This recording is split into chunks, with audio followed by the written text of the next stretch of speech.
Cinema நேயர்களுக்கு வணக்கம். இன்னைக்கு நாம் பார்க்க போற திரை விமர்சனம் வந்து குமார சம்பவம்.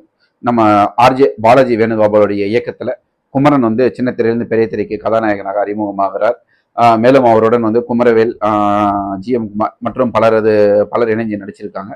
இந்த படத்துடைய கதை என்னன்னு சொல்லிட்டு பாத்தீங்கன்னா, சென்னையில ஒரு வீட்டுல ஒரு போராளி, சமூக போராளி வந்து மர்மமான முறையில் இறந்து கிடக்கிறார்.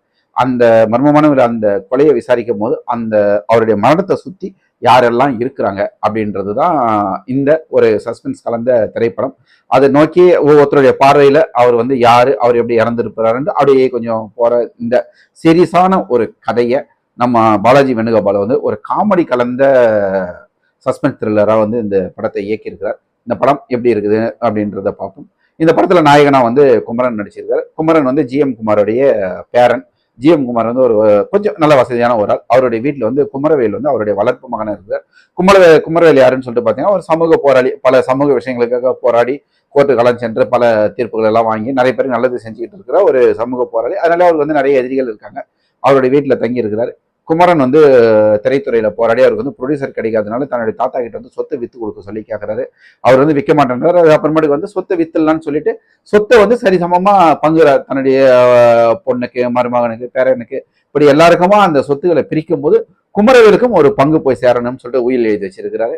இப்போ இந்த உயில் விஷயம் இது காரணமா வச்சுதான் குமரன் தான் வந்து நம்ம குமரவேலை கொலை பண்ணி இருப்பார் அப்படின்ற நோக்கத்துல விசாரிக்க ஆரம்பிக்கிறாங்க. அது மட்டும் ஒவ்வொருத்தரா உள்ள வராங்க. இவங்களுடைய இது கொலை நடந்திருக்குமா, இந்த கொலை நடந்திருக்குமா, அப்படியே இடைவேளை வரைக்கும் அந்த கதையை அப்படியே இழுத்துட்டு போறாங்க. இடைவேளைக்கு அப்புறமாட்டுக்கு இந்த படம் வந்து கொஞ்சம் சூடு பிடிக்குமான்னு சொல்லிட்டு பார்த்தா மறுபடியும் அங்கேயே தான் நிற்குது. அதே கொலை, அதே விஷயங்கள் அப்படியே விசாரிக்க போறாங்க. மறுபடியும் வந்து முன்னுக்கு பின்புறம்னா அப்படியே ஒரு ஃபிளாஷ்பேக் வந்து போது கடைசியில இந்த கதை காமெடியாக கொண்டு போகலாம் தான். ஆனால் ஒரு மிகப்பெரிய போராளி வந்து இப்படிதான் இறக்கணுன்றதுக்காக ஒரு கேவலமான ஒரு காரணத்தை சொல்லி அவருடைய இறப்பை வந்து கொச்சப்படுத்துற மாதிரியான கிளைமேக்ஸை தான் வந்து நம்ம பண்ணியிருக்கிறாரு இயக்குனர்.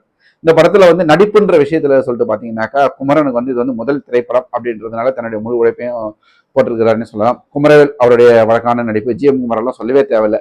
அவங்களுக்கு கொடுத்த கதாபாத்திரத்துல வந்து சிறப்பா இது பண்ணியிருக்கிறாங்க. ஆனா என்ன ஒண்ணு, இந்த படத்துடைய திரைக்கதையை இன்னும் நல்லா விறுவிறுப்பா அமைச்சிருந்தா, அதாவது காமெடி கலந்து திரைக்கதையை நம்ம வந்து எவ்வளவோ பண்ணலாம், நிறைய விஷயங்கள் பண்ணலாம். இந்த படத்திலும் அங்கங்க ரசிக்கிற மாதிரியான காமெடிகள் வச்சிருக்கிறார் இயக்குனர். ஆனாலும் ஏன்னா மனசுல வந்து நிக்கல.